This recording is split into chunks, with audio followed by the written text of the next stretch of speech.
evening, and welcome to Living in the Musical Moment. I'm Francis Levy. Ed Nersessian and I are co-directors of the Philoctetes Center.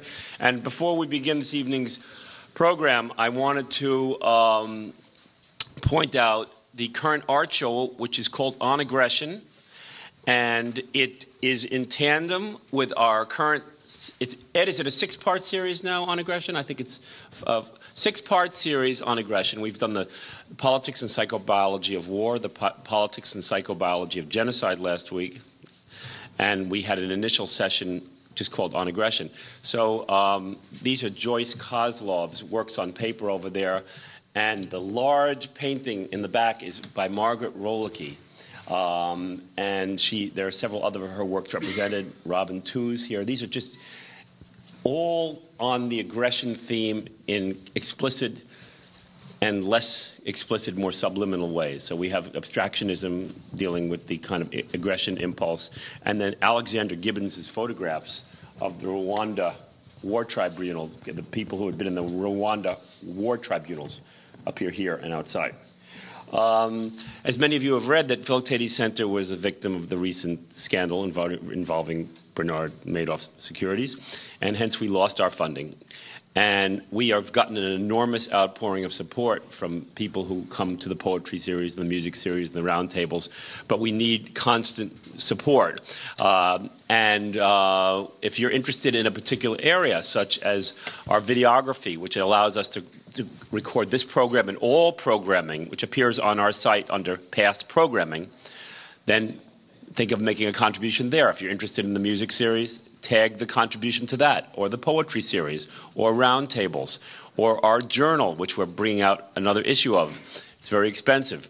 If you enjoy Philoctetes and you want to see it keep going, and we really are, every time I get a check, no matter how big or small, it matters a lot, and it gives me the energy to go out and really feel like we got to make this thing work, especially in these kinds of times when so much is going on in human existence. To have a place like this, at least for me, I just feel I can see the difficulties of living in another perspective, and that's just one thing that culture and thought does. All Philoctetes events are simulcast by simply going to www.philoctetes.org, and all past programming, including this one, in about 3 days, this one will appear on our site if you just go to past programming. I'm now pleased to introduce Louis Porter. Louis Porter is a jazz pianist and professor of music at Rutgers University in Newark, where he directs the master's program in jazz history. He's known worldwide for his teaching and for his many books and articles, especially John Coltrane, his life, and music. He has written numerous articles and liner notes and edits a book series and a scholarly journal. He has performed recently with such artists as Wycliffe Gordon, Ravi Coltrane, and Jane Ira Bloom. He performed in Europe in 2007 with Dave Liebman and others, and he is a member of the group Dharma Jazz with Badal Roy and Vic Uris. His latest CD, recorded live at Siena Jazz, is Italian Encounter Jazz Times, Jazz Times recently described Porter as a hell of a pianist. Dr. Porter will conduct this evening's demonstration and discussion and introduce our distinguished guest. And before we continue, I just want to say that tonight's program is made possible through the generous support of our music series sponsors, Rocco and Debbie Landesman, the Nathan and Dorothy Shaneberg Endowment Fund, and Irene Sachs. And please be sure to pick up a free copy of our Philoctetes Journal number 1, which is on the table outside before you leave. So take it away, Louis.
Thanks very much. I know some of you have been to some of these presentations before, and you already know I'm Louis Porter, and I'm the one who kind of invites the guests and is responsible for some of the craziness that goes on here. And my guest tonight is David Rothenberg. David is a PhD in philosophy. He's a professor at New Jersey Institute of Technology, where he teaches music and humanities and all kinds of interesting, something else too. Whatever they need. Whatever they need. Whatever is requested. Because, you know, at science schools like that, they have humanities people, and they need somebody like David who's very versatile. He does a lot of things. He's not only, as you can hear, a very fine clarinetist who's got, I don't know, something like 20 CDs out, including one coming out on ECM label with Marilyn Crispell. And he's also an expert on the songs of whales and the songs of birds. He has a book out about each of those topics, very interesting books, and also CDs which include recordings that you've made traveling around the world and recording whales and playing clarinets to whales and seeing how they respond, playing his clarinet to birds. So, and David is also quite expert in electronics. So to start off with, Dave, I'm going to ask you to tell them what I can show them with some of the sounds that I was making here, just real quick. These are percussion sounds.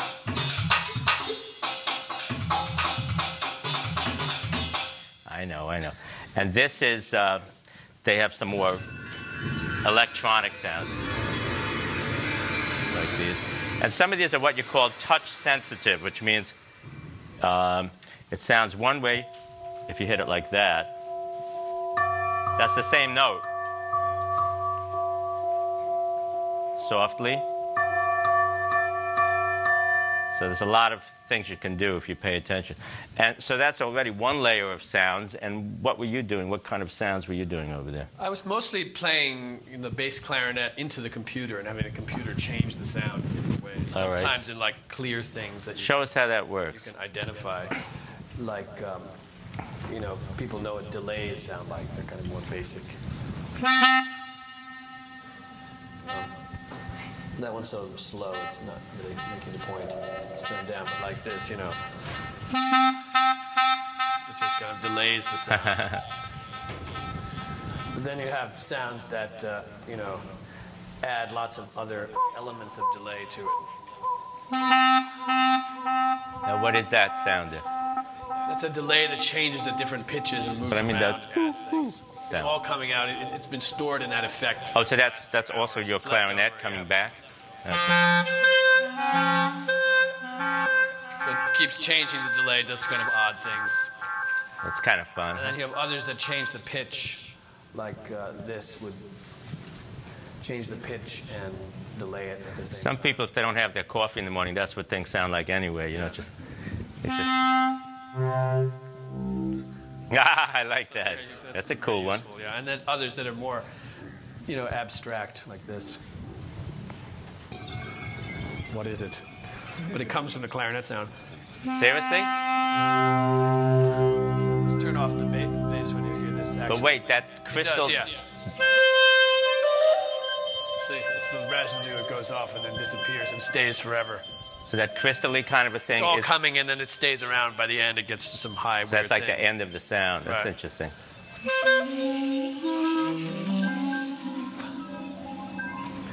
See, he does. I told you he teaches at an Institute of Technology, so it's like music and technology all together. Sorry, I just want to tell him a story about. We interrupt each other constantly. We love to do that. Right. We never actually finished a sentence with either one of us.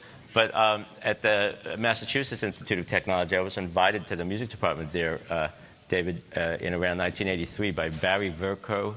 I know him. I know you would know him. Yeah. And he said, "Look, we've invented a way that you can play a keyboard and the notes will show up on a computer." And they had, this was around 80, maybe it was 82, they had like a Wurlitzer electric keyboard, not this kind, but we actually have an action, like little hammers, you know, like a piano action. And from each key, there was a wire going into the back of a computer. Now today, you know, you have your USB cable. But that's an example of how the music departments at institutions like that are doing interesting things that, you know. Well, what Barry Vercoe figured out in the 80s was how a computer piano could accompany a singer and slow down and speed up, listening to the singer. That's amazing, huh? It could only do it if it knew the music. Oh, really? In advance. Okay. If it knew the score and heard you singing, it could slow down and speed up. No improvising. I think by now they could improvise. Yeah, probably so. But today they presumably might be smarter. That's interesting. And you were going to say something else before, if you can remember yourself.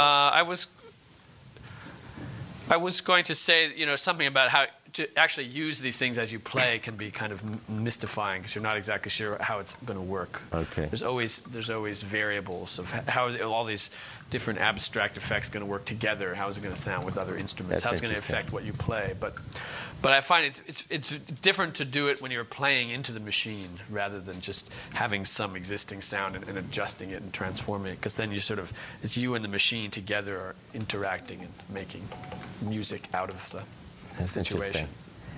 And when we were sound checking before, you put on some of your whale sounds. You weren't using any of those things. I played a whale for a second. Yeah, just show them what that is. And tell them what it is, too. Well, you know, once you start talking about whale songs, it goes on.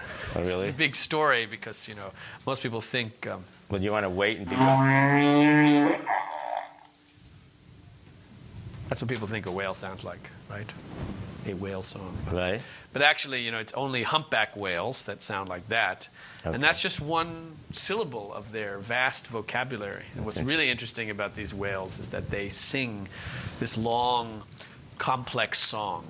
that goes on for like 15 minutes, and then they start again. And it has that sound, a lot of other sounds, and they're organized in a rigorous pattern. And in any one ocean, all the male humpback whales are singing the same song. But in a different ocean, they're singing a different one. The females do not sing. So it's generally assumed such a song is to attract the attention of females because only the males are doing it. However, since this was discovered in the 1960s, whale experts have been desperately watching, hoping, and listening for any reaction whatsoever from female whales. And none. They've never seen a female whale show any interest in this song at all. And so maybe it's really about something else. Yes, even the non-Jewish ones. None of them. None of them care. None of them care at all. Sure Jewish whales, Arab whales, they may have been whales. Thinking, only the males are singing. Maybe for each other. What's that? Maybe for each other. They might really be singing for each other because the females don't care. But the second weird thing. You never saw a Glee Club before? What can I tell you? The second weird thing is that they're all singing the same song, but they change it somehow. They change it altogether. A new phrase is introduced, a new sound is introduced, and all the other whales pick it up. They change together. How do they do this? Nobody quite knows. Why? They really don't know. If everyone wants to sound the same, why should you bother changing your song? That's interesting. Huh? So, now let me ask you something. Yeah. Have they been able to study that process? And all of you should ask your questions too, don't forget, after I'm done bothering him. But have they been able to study that process enough that they could tell if there is a leader? Is there a whale who's the leader? Like when birds migrate, there's a leader. would be a nice idea, but no. No? They haven't been able to tell. Because if you listen underwater, as I have done, and try, you listen, the sound's coming from all over the place. You can't tell where it's coming from. Okay. It sort of is all around. And you could hear a humpback whale from 5 or 10 miles away. Through the water. Underwater, you can hear them. And so you can't tell who's there. They're not that close to each other. Yeah. But I really wanted to play along with them, see if they would respond to my sounds and change if they heard clarinets. So I played my clarinet through an underwater speaker to interact with the whales. And we're going to pretend that we're doing that right now. Okay. I play this whale song, and you're going to imagine you're there playing live with this whale. Just imagine you. So that's what you're going to do right now? And you, too. You're out in the boat. Also? You're listening to this whale. And who are we playing with? Who is this? I don't know his name, but it was off the coast of Maui a few years ago. Guest? I recorded this one humpback whale singing. And it's very rare to hear just one because there's so many.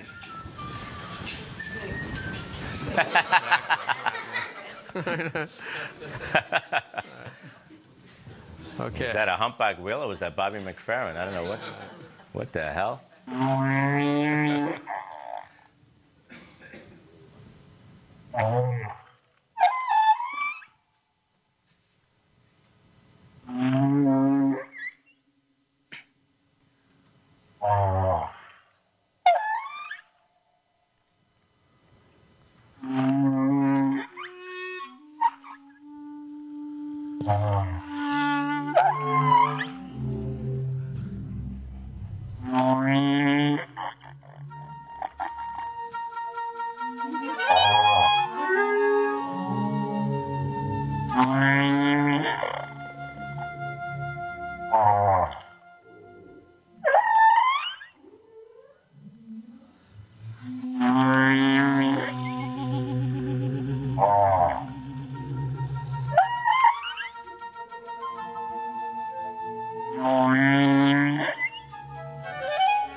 I like playing with whales.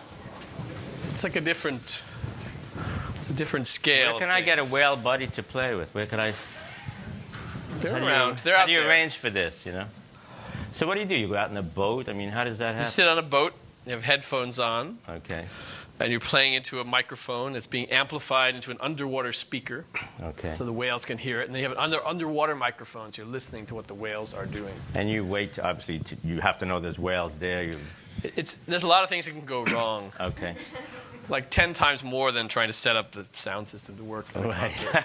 Right. If there's too many waves, okay. the whale, it's usually when they start singing, they're kind of 40 feet down. They're kind of motionless. So they're in one place, but often the boat doesn't want to be in one place. It starts drifting. Oh, right. Okay. I've heard it's easier in Brazil to find them because in Brazil, for some reason, the male whales stick out their tails and they flap it back and forth when they sing. Is that right? So you can find them. There they are. And otherwise, dancing. because they're underwater in Hawaii and other places. Right. So. That's what I was thinking. That you have So, to but you know, people who run whale watch excursions know how to find the whales. But unfortunately, it's illegal to make music with them. So How do you mean? go. It's against the Marine Mammal Protection Act. It's a form of marine mammal harassment. It's a kind of harassment. Music to whales, and even if you play very mellow flute sounds, like I was just doing. Exactly. Like in my book, That's still I harassing. mentioned several people who are willing to defy the law and get close to whales and let me play music with them, and they're all really angry at me. They say they're going to lose their licenses if people find out we're breaking. Why? Because you let everybody. Because the whale police will follow me. You shouldn't have let everybody know. I don't know. You have to keep it a secret. I thought I was. But wait, is that internationally true? I was just having an argument with that, about that with someone today, and they were saying that for American citizens, indeed, anywhere in the world, they can come get you. Because an American citizen cannot harass a marine mammal anywhere in the world. But I said, it didn't sound like the laws really work that way. And one place I went to do this was in Russia, in Karelia, to play with beluga whales who make whole different sounds. And you can pretty much do anything there, as you might imagine. Okay. So it didn't They're not really come protecting up. their It didn't whales. really come up. They are, actually. Oh, they are? Okay. But not they for don't. music. Yeah, music is fine. Okay. Anything That's to brighten the life in the cold Arctic summer where it's 90 See? degrees. Now I think that's a better attitude. Right, You know, you're doing them a favor. And this recording, for example, I know sometimes you use recordings you've made, sometimes recordings other people have made. Is that a recording that you made? I made that one, yeah. Okay. But it was rare to be able to hear one whale alone. In my experience, there's usually so many around, so it was unusual to just hear one and be able to listen for like an hour just to hear him singing. Is there? Do you know the range? Like, do their sounds go beyond our hearing range? Humpback whale, the range of the humpback whale is almost exactly the same as the human voice, from low to high. Sometimes they go extremely high, but we can still hear them. It's more, not one human couldn't do it, It's but not- human voices, he means. It's which is No, interesting. he means like the But men and the women in the choir all together from the bottom to the other top. whales, dolphin-type whales like belugas, and they have sounds way above our hearing, and they use echolocation, which humpbacks do not, to find things. And I think the echolocation is why they don't want people making music I mean, it's not so you don't make music. It's because other people were making sounds that got them screwed up. The reason is that nobody knows what sound has to do with whales. Like they don't know enough about what they're up to, so they just figure that you shouldn't bother them. But actually, they have a lot of specific as to why they just figure it's bothering. They have a lot more noise they have to deal with, like boats mostly, and sonar experiments, things like that. But I can see why they wouldn't want to encourage everyone to just be blaring music of all types to yeah, that's true. engage in some kind of nonsense communication with whales. Some See, people what got they quite need is angry. they need to get a music critic to check every. I'm not serious. Got enough with the music critics. They could review each one. Well, this seems like one that Wales would go for. Let's try this. Well, actually, what's interesting is the Wales rated this one very highly. They seem to like it last time. a more scientific approach is to do a playback experiment, play back a whale song to a whale. Okay.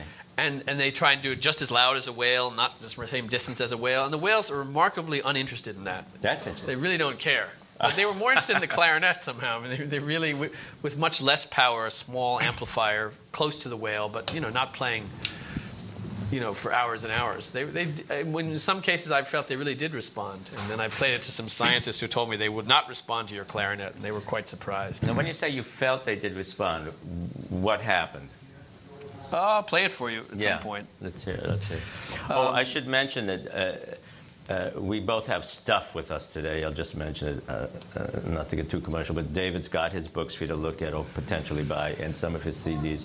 And I have my trio CD that was recorded live in Italy, too, just so you know. But so, in the one, a lot of times they did nothing. But in the best example, I felt that this whale seemed to be... Now tell us who this whale is. Another nameless humpback whale off the coast of Hawaii. Okay. Whoops. 1 second.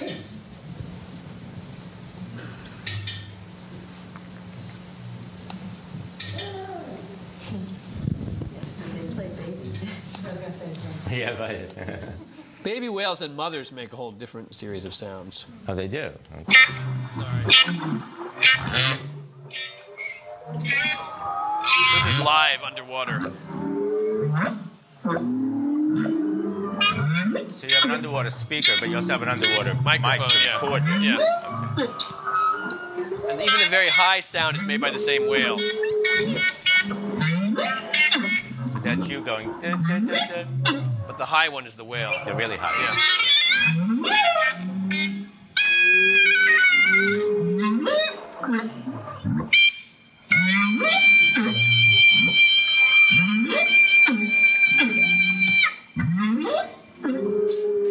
That was the whale. That's good. And that's me. Ah. People didn't like that when I was doing that on the boat.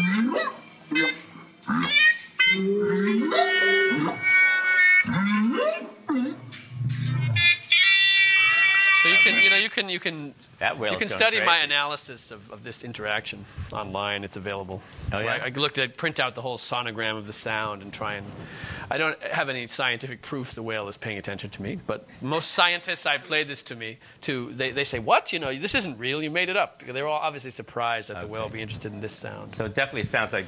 To Something people was that happening. know, it sounds like the whale's doing something. But whether it sounds musical depends on what you think music is. And whale music has its own tempo, its own sense of rules and structure. And you start hearing it, it just sounds like all the same noise. And then you begin to realize there's this whole organization and this whole sense you have to slow down about like 1/4 human speed to think that these things are rhythms. And then you hear all kinds of things.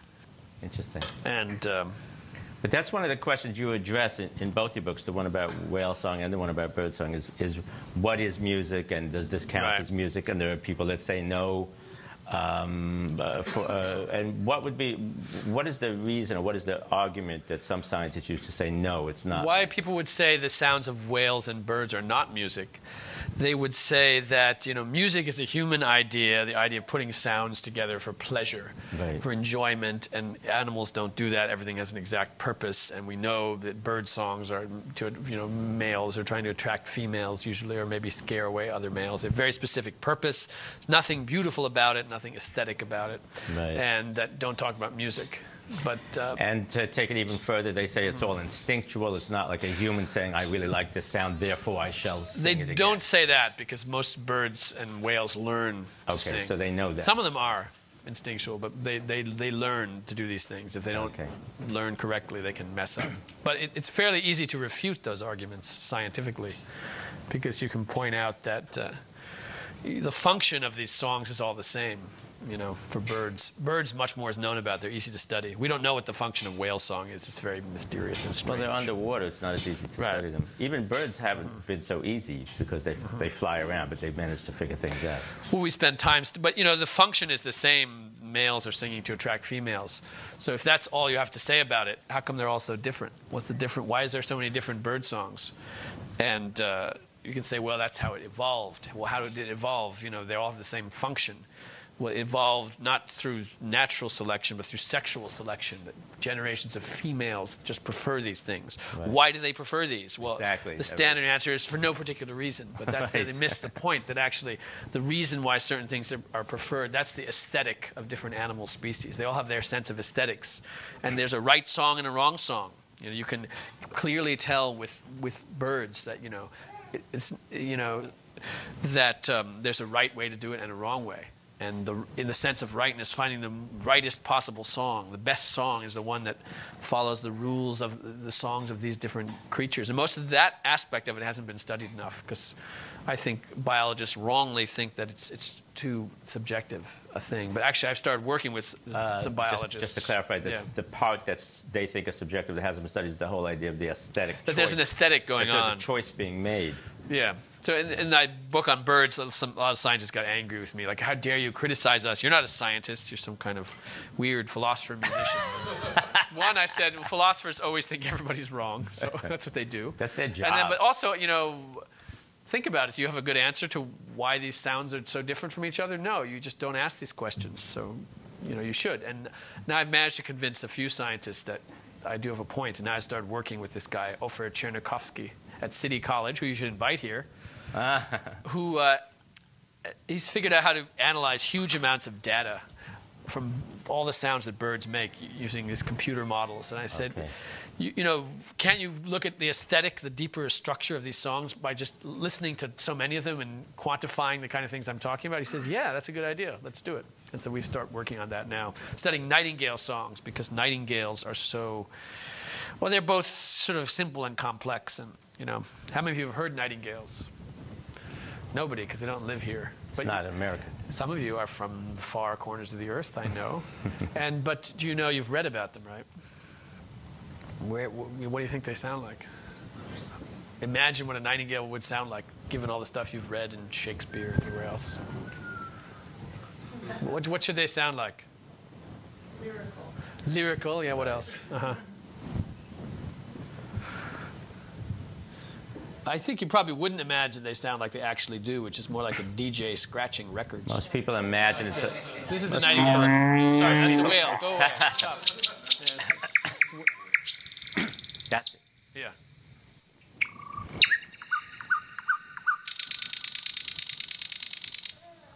Exactly.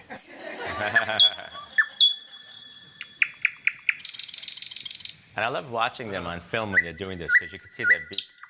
They go like this, and you hear this. Why do you even have They to don't move your move. mouth? They stay. Yeah. One perch for hours at night. So someone could just pick them off. Some owl could just grab them. Why do they do it?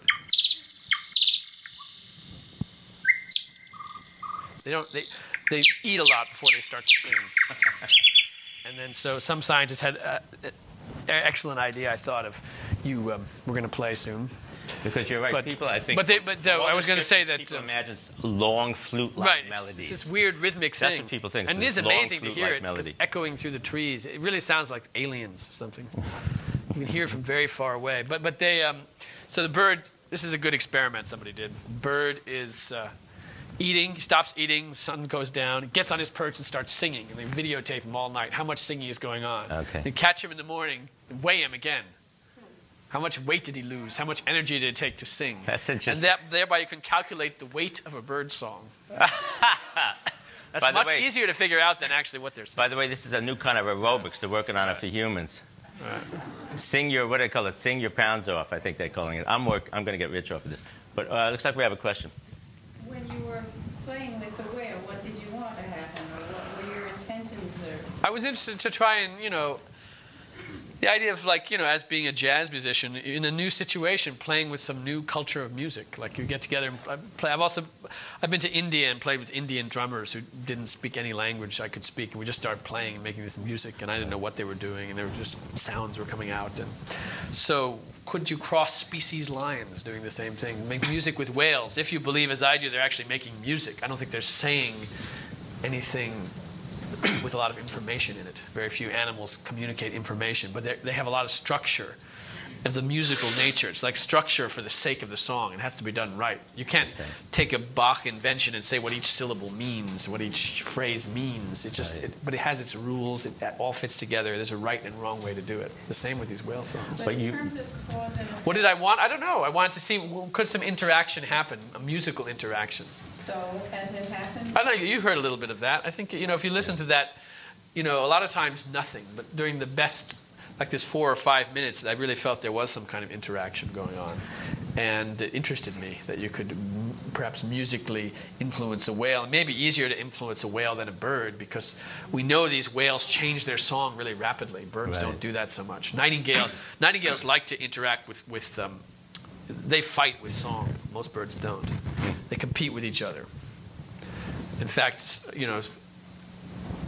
one study showed that there's 3 ways that one nightingale can interact with another. Something that might apply to human musicians as well. There can be a call and response, where one says a sound and one kind of interacts. There can be the jamming interruption approach, where one is singing, the other one tries to sing in the way so you don't hear the other guy, just hear me. And then the third, the bird of the highest status in the group, he doesn't care what the other person's doing. He just keeps doing his thing, ignoring. Like, who are you? I don't even care. And this kind of musician, as you know, you don't really like. It's not really fun to play with. There are actual human musicians. There's a lot of them like that. It's just not that much fun. There are human musicians. They don't care about you. What? I couldn't hear what you were doing there. Was it? It's getting in the way of my fabulous solo. Right, exactly. 14 octaves, exactly. And so. I'm impressed that people study nightingales. But you weren't trying to attract a whale or a bird mate. That wasn't your goal. No. Just but kidding. You never know what's going to happen. You never know who is listening. Yeah, exactly. You really can't tell. You played us the whale with you. As far as the sort of call and response. Was the whale doing anything before you got there, and vice versa? He started to sing, and then I started playing, and I think he changed what he was doing a little bit. Did change. I thought so. If you listen to the thing, and then if you print it out, sometimes with these odd sounds, it's easier to print them out, like on computer graphs of sound against time. You can see relationships, and then, and that's what a lot of scientists do that. They don't even listen. They print it out. And, a lot of kinds of science have a whole history of visualization, explaining how people were able to progress. Now, do you have on your handy-dandy laptop there, do you have an example of yourself playing with a bird where there is responsiveness? Yeah. Birds is much easier. You can... By the way, I have an African gray parrot at home, and they're very responsive, especially when you play high notes. Invariably, even if it's just piano, this is a flute sound, invariably he starts chirping and doing all kinds of things, Sometimes a word will come out, Here's playing to a white-crested laughing thrush in the National Aviary in Pittsburgh. In Pittsburgh.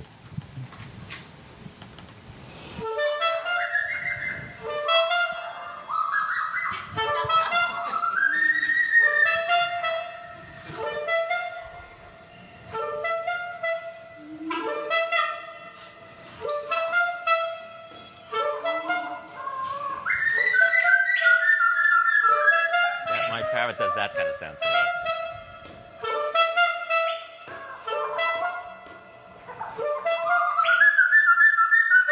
This actually was the moment I got interested in this whole topic, when this was happening. This was your first jam Yeah, this session. is like 9 years ago. I said, what? First interspecies jam session. I couldn't, because I've been playing with other birds in this aviary. Nobody was responding, and this one bird really seemed to respond. You can watch this on YouTube, under Wild Bird Jazz, for example. But this really changed my ideas about what birds might do. I hadn't really read much about it. But then, why is this bird doing this? And then Later, I learned actually why this one species is one of the best to jam with, and they are in the Bronx Zoo if you want to go jam with them, and they even have some living outside who can handle anything. So, go visit the laughing thrushes in spring. But what happens is with this bird, it's one of those species where the males and females actually sing together, and most male and females who sing together, like cardinals, sing simple songs like pew pew pew pew pew pew pew pew, like cardinals do, males and females.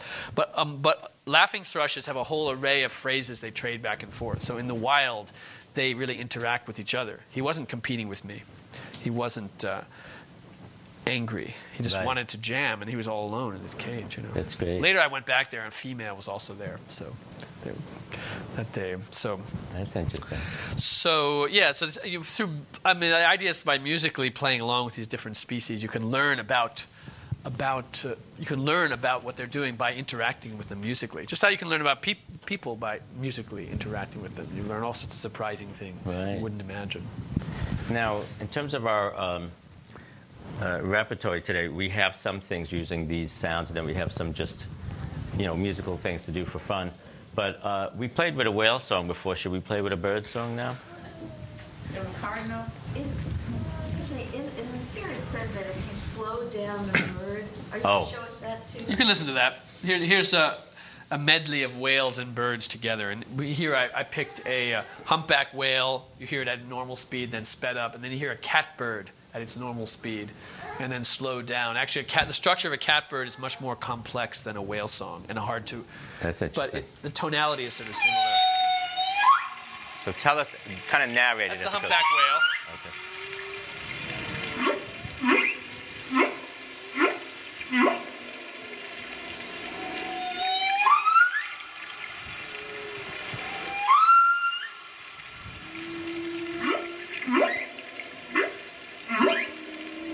It's the same thing sped up and higher pitch. So you hear really fast the kind of structure and how it's kind of like a complex bird song.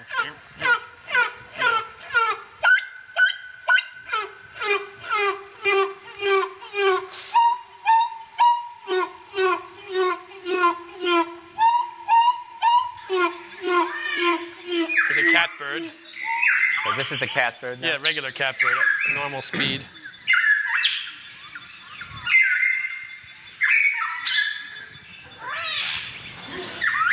It does sound like a cat. They make one cat-like sound, but then they make all these other sounds too. And if you slow it down, it's like this.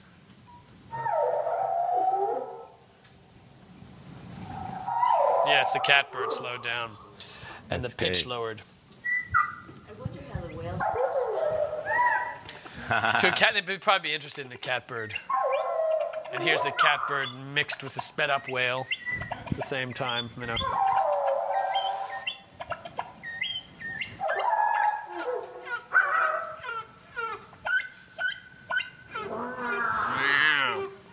You kind of hear them all overlapping and mixed around, So why are there these parallels? There clearly are parallels in the structure of bird songs and whale songs, and they've evolved many totally different course. Why do they have these kind of parallels? And I'm thinking of the next book I write is going to be about that. Oh, okay. How the evolution of aesthetics in biology. Are they responding to like the celestial spheres or something? I don't know.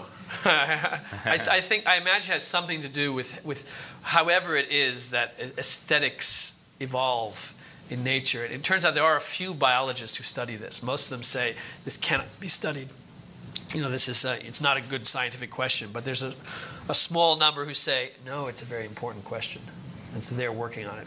The question being why cross-species similarities. Why is it that the evolution of aesthetics in biology, from behavior, from appearance, things like that? Why are there certain patterns that appear, certain senses of structure? And there's all kinds of animals that do very odd behavior that's very much related to beauty and aesthetics, and is hard to explain by being rational. And evolution is much more survival of the interesting than survival of the fittest.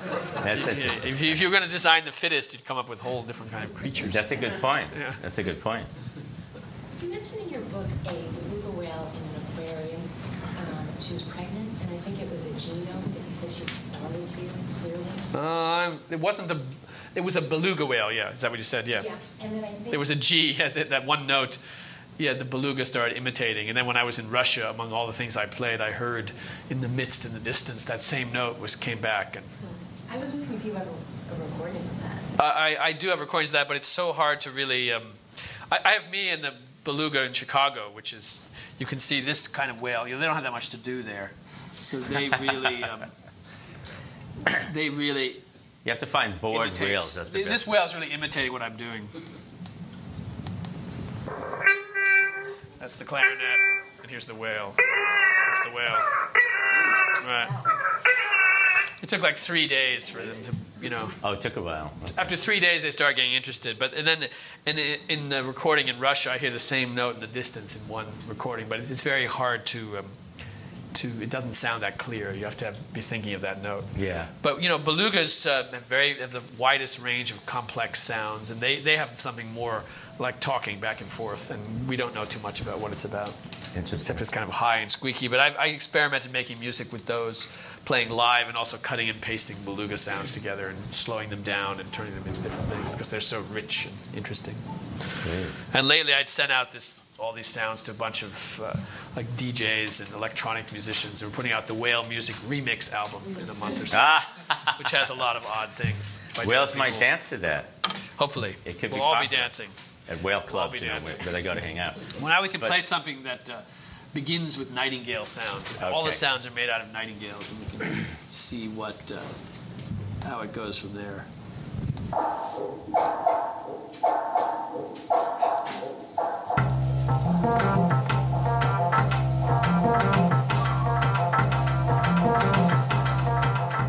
Too much bass.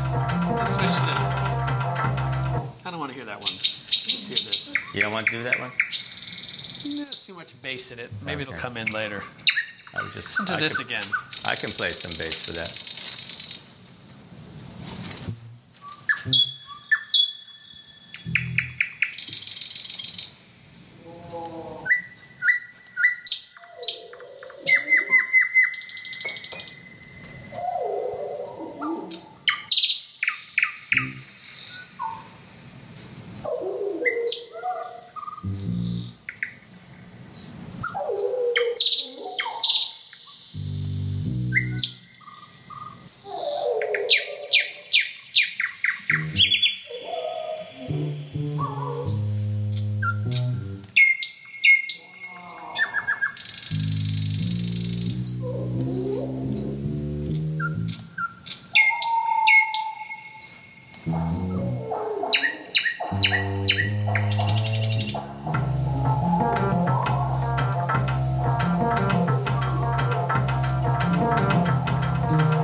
Lots of things were happening.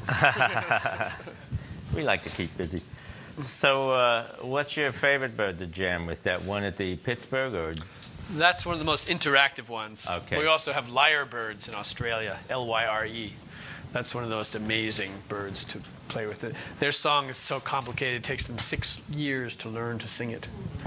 And they imitate, like, people say they just imitate, all the different sounds they hear in the forest from other birds. But actually, they compose a song very specifically according to their own, aesthetic rules and principles out of the sounds of other birds, very specifically. It's not just random imitation. It's very specifically figured out. But that idea, I want to stop there because a lot of people don't think, but that idea that it takes 6 years to learn it, people think, well, what is that all about? 6 years to learn it. But I mean, there is a particular song for that species of bird. You see what I mean? So people don't usually think about it. They think, well, if it's their own song, what do they have to learn it for? Birds learn to sing. And most birds, to compare, your average songbird has a window of learning called the sensitive learning period. Only 3 months it can learn. Then it can't learn any more new songs. Most birds are like that.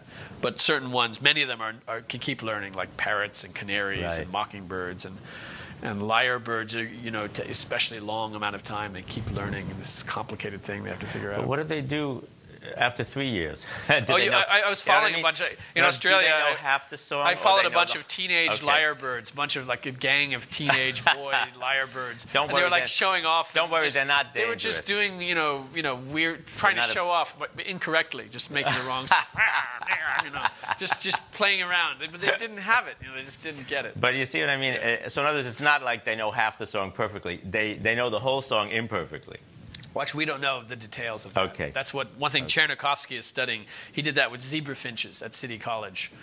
Ofer Chernikovsky. And he studied that. He found out, he had this idea he would record every single sound the baby zebra finches make and put it on a computer and let the computer start analyzing it. Because the standard way neuroscientists study singing zebra finches, which is the most common species to study, is the bird sings, and at the moment of singing, they kill the bird, open up the brain, and see what happened at that moment. Isn't that terrible? A lot of birds are killed. And they used to call it sacrifice in the literature. Right. Although lately they came up with the idea that it wasn't good to use that phrase. That's one step. Split the lark, you'll find the music. That's good. Did she say that? That's what they're doing. That's what they're doing. I didn't know that. I wish I knew that. Yeah. I thought it was better when they just weighed them. Now they're killing them. That's the next step. What's your area of philosophy? How does your philosophy? I'll get to that in a second. I just want to say that Chernikovsky had the bright idea of not killing the birds, just record every sound they make. And he figured out over this 3-month period that the zebra finches can learn to sing, how they learn. And they learn some, and then they forget a little bit. They learn a little more. And he has endless videotapes, Sounds hundreds like of hours. Often they hear some new sound, and then they just fall asleep. Like, think about it. They wake Is up that right? Yeah. And so he's figured out how they learn, which parts they get. They don't learn the beginning first. They learn like the kernel first, and they forget things. And it's a kind of amazing alternative to Let me give you an example from my African grey parrot, because sometimes I would say to him when I first got him, I would say, good boy. And I caught him once. I heard him in the other room going like this, good boy, good boy. And after a while, that became good boy. So that made me think maybe they work on the proximate pitch first and then worry later about the articulation. You know what I mean? Yeah, people have done all kinds of studies with parrots. Okay. In June, there's going to be the World Science Festival in New York. We're going to have a panel called Bird Brains. We're going to get a lot of these people. It's June 13th or 14th. And it connects to this PBS show that I was working on called The Music Instinct. I don't know when this is going on. Sometime in June, maybe, if they don't have an air date yet. Okay. A lot of people in the show are going to be there. And we're going to have some parrots that are very smart and talk about this bird research. That's great. Now, you asked about philosophy. I came into philosophy kind of an odd route in that, in college I mostly studied music and literature and anthropology. But I always, I was very interested in environmental issues and what I could do to save the planet. And I heard that there was this philosopher in Norway named Arne Næss who had built this whole kind of philosophical environmentalism called deep ecology. And so I thought maybe I'll go meet this guy. So I ended up going there and working with him. Last name is Ness, N-E-S-S, yeah. And he just died in January. He was 97. Wow. I went to his funeral and talked about it. And he's a famous, odd character. So you got interested and actually contacted him. He's also the last surviving member of the Vienna Circle. And wow. He was like 20 years old. So he's a phenomenologist. No, he was an analytic philosopher in Vienna, but then he, over the years, kind of evolved his own thing. He was very much an analytic philosopher. Yeah, Carnap was his good friend there, and then, but over the years, his environmental ideas had to do with, figuring out how you could think so that the interests of nature were not opposed to human interests, how you could expand your sense of self so that it spread out into the natural world. He was very interested in Gestalt psychology and how this might help you think of self-realization together with nature. And so it was interesting working with him. But all the while I wanted to do, I was interested in music and connecting all these things. But let me slow you down a bit because that's of interest to people here. Yeah. First of all, the circle, not everybody knows the Vienna Circle. Some of the people who are in that circle. Right. In Wittgenstein's one of the most famous characters, and young Arne Næss would say, "How come you're always quoting this Wittgenstein person? Why don't you quote me a little more?" That's what he said. Good, I like it. And so, who else was in the Vienna Circle? Let's see. There were a lot of psychologists. Carnap was there, a philosopher. There was one guy also who just died, a psychologist, because I was looking this up. And how did his work interface with psychology and Gestalt? Say a little more about that. How did Arne Næss? Yes. He was interested in this idea of how self-realization might connect you to the environment instead of being separate from the environment. He didn't like how Abraham Maslow said that you should be independent from your environment. Oh, I see. Get your sense of self, which means like, you wouldn't be upset if like, there's too much noise. The refrigerator's making noise. I can't sleep. Obviously, Right. if you were totally realized, you would not care. I see. And so, but I think Arno would say you have to care about everything and connect to it. That's interesting. And but in the Gestalt things, I think he was very interested in the senses of patterning and groups and defining one's regions and in using environment in very creative ways. And I think he kind of used it in his own for his own purposes. He just sort of took what he wanted from here and there, and then he also worked very much as an activist, just sort of speaking clearly and logically about all these political, environmental debates starting from the 60s onward. That's great. So he kind of quit teaching and just work on environmental issues. So you simply found out about him and then contacted him and said, I'd like to I study wrote him with a you? letter, and he wrote back this odd postcard that said, "Come to Norway, we will go climbing." And then he said how to find him. This is long before cell phones and email. Right. He said, "You can call my office, my sister, or my former wife." Like no phone. Like where did he live? And, Yeah, but he doesn't have his own home. Right. I think I called his former And did you wife. study with him? And she said, "Oh, he's up in this hut in the mountains. If you just take this train, like for 5 hours, get out, walk uphill across the tundra. You'll see it's the only hut way up there." That's the He's real. up there, yeah. That's the It's real true. going to visit Yeah. the wise true, man, yeah. the guru in the mountains kind of story. And Basically, you studied with him independently, or was it eventually I through kind a of university went there, setting? and then I wasn't sure what I was doing. I stayed a few years, and then I came back and reluctantly decided to go to grad school in philosophy because I wasn't sure I really got it. Even I wasn't sure that it was entirely for me. But actually, philosophy grad school is full of people like that. Everyone finds their path, That's interesting. But when I went away, I had this idea, like a lot of people have, like nothing is right. I can't do this. I can't do that. Nothing will fit. I need to do something totally different. I don't know. There's no place in society for me. Right. And so I was kind of running away. And then eventually, there's a place for all of us somehow. And There's a place for I don't people know, who are running away. somewhere. Right.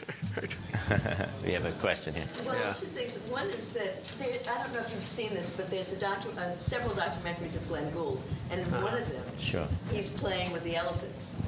Really? I didn't know he did He's that. singing Bach, and the elephants are responding. Where's the piano?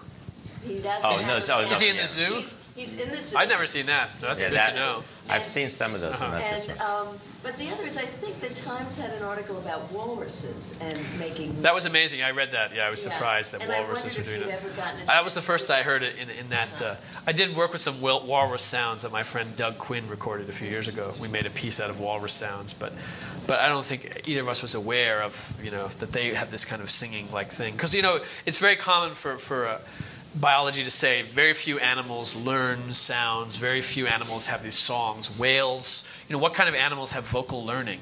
Whales and dolphins, humans, and birds. Yeah. Other animals don't. Why don't they have the ability to learn with sound? All the Right. other sounds are supposedly innate. But then the more that's studied, the more it seems there's more examples of vocal learning. Because the other thing is, it defies the argument that you're trying to defy also about making music and aesthetics, because the walruses would go out of their way to use things to increase the range of sounds that they could make. That's right. That's what it said, yeah. Right. Which is what some birds do. That some birds, individuals are trying to distinguish themselves by doing different sounds, and then the other males try and match that, which doesn't seem to happen with the whales. It's interesting. But By but the you way- can still, the function of birdsong can be accurate, but why certain things are done is still, I think, somewhat of an aesthetic question that it's hard to. I think science would like to say the bird with the loudest song, the most syllables, is the most successful at mating. And Right. this rarely happens if you look at the data. Right. But in the species, when it does happen, they always study those species and ignore the other ones because it's I simpler. see. That's interesting. And if you're a grad student and you want to study a mockingbird song, your advisor will say, "Don't do it. We can't conclude anything about it. It's too complicated." Too complicated. But I want to say something about that before we take your question, which is that there is a common assumption or perception, if you will, that birds are not as intelligent as mammals. And I think a lot of this research is showing that not to be true. Would you agree with me? Well, one scientist I talked to had this interesting view about animal intelligence. He goes, what does it mean to ask, is an animal intelligent? Okay. Does it do things we like to see that we think are interesting? Right. Or does it do what's necessary for it to survive and live? And in that sense, most animals are quite intelligent, and they have amazing abilities that we can't even know how they do things. Squid, for example. Anyone know about what cuttlefish can do? I was hearing Roger Hanlon speak about this last week.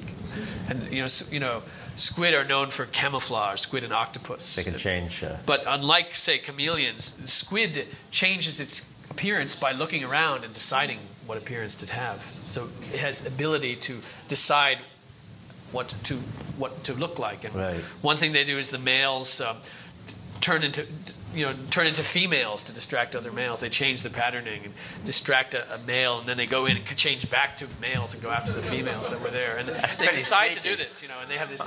We don't even know how they can do that. Squid, octopus, calamari, And is this intelligent?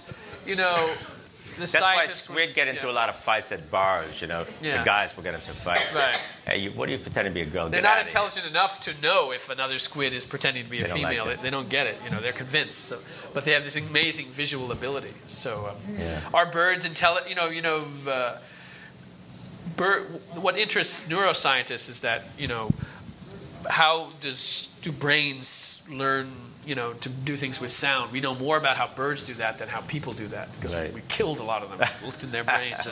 And then over time, they've renamed the parts of the bird's brain so they're more similar to the human brain instead of different. With reptiles? Reptiles, have I? Not enough. But one thing I do know is that, frogs get together, not quite reptiles, but amphibians, they're always in choruses singing. Studies have shown that female frogs would rather come across one male alone. That's interesting. But why are they all together? For some other reason. That's interesting. But I'm very interested in the musical possibilities of reptiles. I performed live with crickets and done things with insects. And we have an event coming up in London called the Pestival. It's an insect arts festival. Hopefully it's going to be in Royal Pestival Hall, but we're not sure it's available. Don't try that on some New York apartments, I'll tell you right now. Don't call the landlord immediately. But there's a pestival in my apartment. Insects they do one thing they do that other species don't do is they listen across species from one species to another. Insects really listen to each other.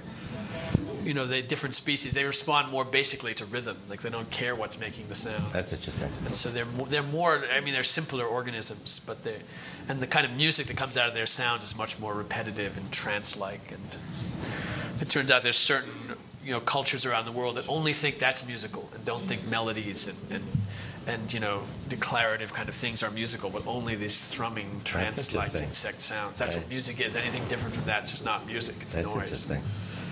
So, but about birds and intelligence, even in terms of if you want to, look at it in terms of the ways we usually measure intelligence. I mean, when you train a parrot, parrots learn just the way a dog or a cat will learn. They respond. It appears to be the same kind of intelligence that a dog or cat would have in terms of the way you can teach them, no, don't do that, and do this. They can learn exactly. But they can do things with sound that dogs and cats can't. Of course. Yeah. And they can invent new combinations of sound. Absolutely. Yeah. And there's this great video of crows learning to use tools. Right. Yeah. Don't underestimate birds. Yes, and there was a biologist who doubted the veracity of that experiment. And he came to look at it, and one other biologist said, okay, how would you do it? How would you? And he couldn't figure it out. And he got really angry. The crow had learned how to do this. Get the food with his stick, and the scientist couldn't figure it out, and he was doubting that the birds had. Now, we did have a question back here before. It's more of a comment, and particularly my experience during the first piece, but all the way through. I feel like your mentor, deep ecology, reached through you, and it lived in me in that experience. I backpacked sometimes for 2 months at a time. Wow. And when you're outdoors, you become attuned to sounds from that environment. And when you were playing the human with these other creatures, what I was going through was how the time shifts that we have to leave our kind of meter that we're so conditioned to go into a whole set of other time shifts, as to how the various creatures in this multiplicity are chirping and sounding, as well as the wind and the leaves and all of that. And of course we have, as primates, I guess, several million years of evolution where we existed outdoors in that environment in just that way, and only recently contained. So I feel like your mentor really was successful in creating an approach or influencing an approach of attuning us as humans back into that our own natural environment and opening us to this variation of whatever you want to call, musically, time, beat, etc. That you have to enter other times and therefore are transporting us beyond our acculturation to that. Well, that's good. And then the whole story makes sense. This narrative I presented to you. Right. Instead of being what, I like it when people take what you're saying and make sense out of it when you couldn't even do Sometimes that Sometimes I wonder myself, like, huh? Yes, sir. Found a tool like squirrel that can crack nuts and you can dig. Really? So we saw it biting with some old dog bones. And what did you do with this tool? No, we found it. We put it back where it was. Back for the squirrel to use? Yeah. I think I'd like to meet that squirrel. A squirrel was using it? Very interesting. I would like to meet that squirrel. Yes. That's great. It's David's son. Yes. Have you studied gibbons? I know something about their sounds. Like every pair of gibbons has this duet the males and females make, but they're not supposed to learn it. It's supposed to be kind of innate. And there's this guy, this Swedish scientist, Björn Merker, who studied them and written about this, that they're not supposed to have this vocal learning ability. Like primates are not supposed to have it except for humans. Because I wondered about that, because how come they're all doing these different duets? They're kind of born and they have it already. Huh. It doesn't count as learning for some reason, but that story has always confused me. When they create their own duet? Somehow, but the sound is supposedly, like they already have the sound, and then the two of them create it together, but they don't learn a different sound. Like they have their sound. Interesting. Like the same with penguins. Penguins, a lot of birds don't learn to make sound. Penguins aren't supposed to have vocal learning, but they have this, they can identify each other by the sound. So there are a lot of differences in animal sounds that are not learned as well. There's a mixture of these. Interesting.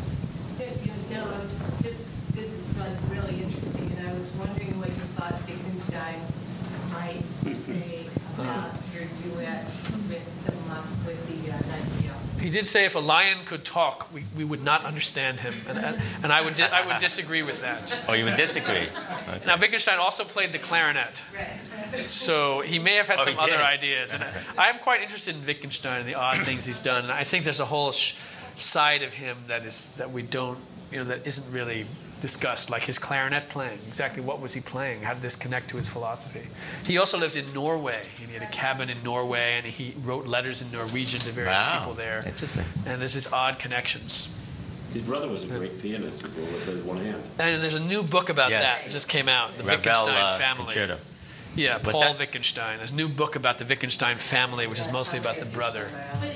Yeah. But it's both that you're talking about the lion. Yeah. I thought about that a lot. Yeah. I'm wondering, how would you persuade him? Maybe? I would persuade him by saying he's right. If a lion could talk, maybe, but I think animals more make music than use language. The way they use sound is much closer to music than language.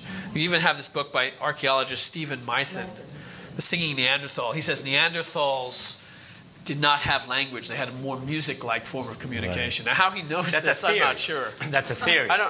He's an archologist. I did an event with him, and I asked him, how do you know this? And he wasn't so clear on that. Well, it's a theory. But it's also not that surprising because it's a theory, yes. Yeah. But But he's someone who's famous for denouncing other people's theories for lack of evidence. So what's the evidence for his? But the main thing is that more animals do have music-like communication than they have language. And then he says a very interesting thing that, so music for Neanderthals meant much more than it could ever mean to us, because we also have language. Which is an amazing thought. Whereas that's all they had. But if a lion, when a lion roars and a cat's purr, I think, Wittgenstein would agree we understand that in some way.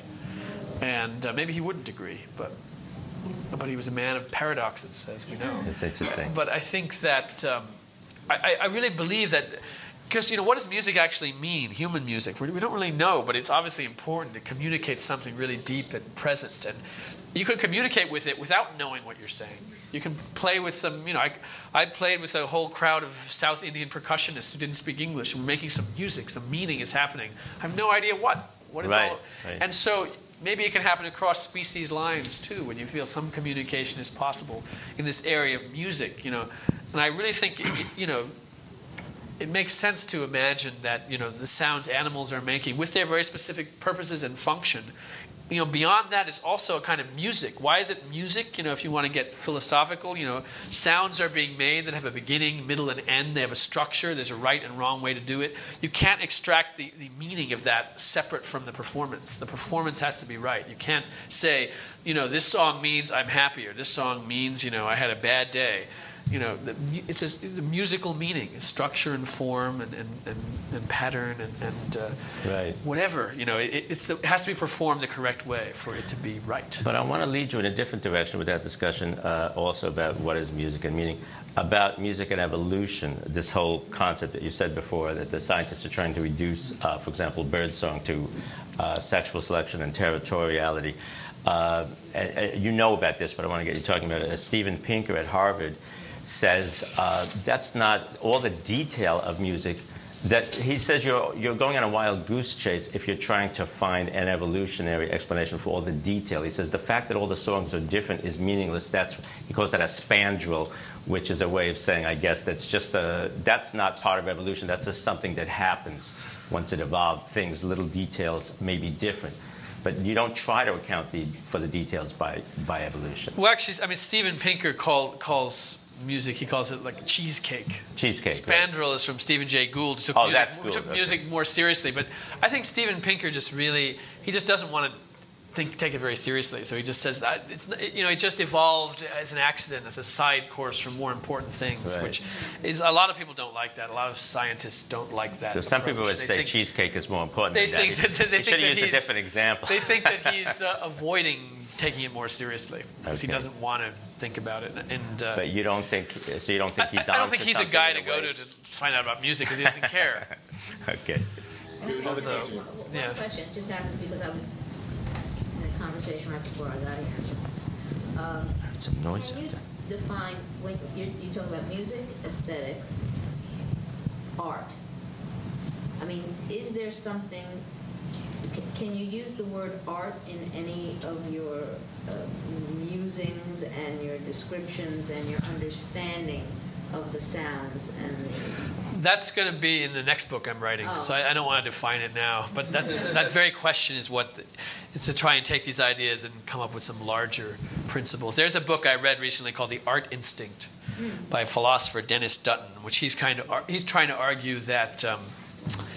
He was just in New York passing through, and he was trying to argue that we can understand what is good and bad in human art by taking evolution more seriously and by looking at the evolution of aesthetic ideas and such. But I would like to argue something different. Actually, we could improve our understanding of biology and evolution by taking art more seriously, by putting art into it. I think that, and many scientists will tell you that actually sexual selection doesn't make all that much sense. It's not that well understood.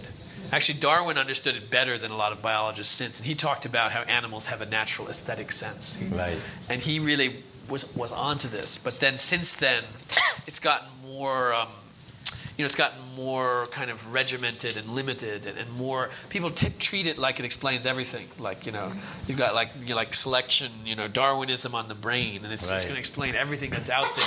But there's a lot of biologists though that'll say, "Oh yeah, some people say that, but we can't explain so much of what has evolved. We can't explain it. We can't just say it's random or arbitrary or just preferred here and there. We just don't know. We haven't figured out how to understand it. There's a lot much more to do. Right. We don't know as much as sometimes people seem to say they do. And in fact, about Darwin, not only that example you gave that he was interested in the whole idea of aesthetics, there's a lot of richness in Darwin's work that people just gloss right over. There's a lot of things like that, emotion in animals, and there's a lot of things that he wrote about that people think it's all about survival of the fittest, which isn't even really what it's about. You know? Not at all. So I think that there's a lot still that still needs to be explored. Yeah, I mean, look at the animals that actually exist. You couldn't say they were fit or like perfectly designed for the situation. Certain aspects are, but a lot of it is kind of odd course, of different trajectories. A lot of it's like beta and VHS. The fact that one won doesn't necessarily mean it's the fittest. I think so. Yeah. You know?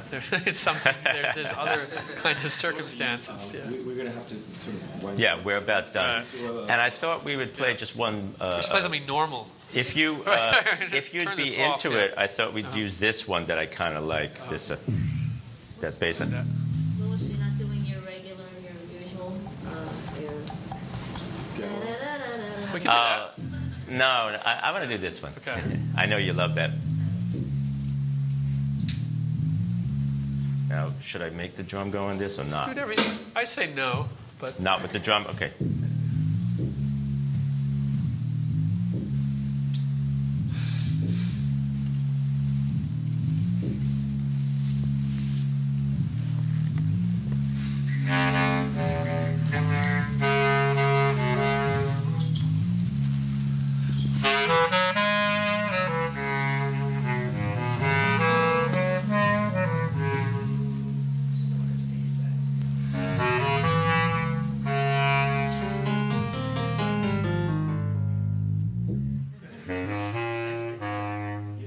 say so. Use an A flat scale. Okay, play. Concert A flat scale.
you, Fran.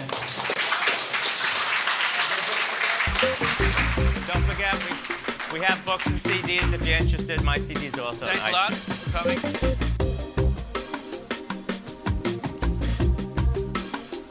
Further information about our programs and a complete archive of past Philoctates events is available at philoctates.org.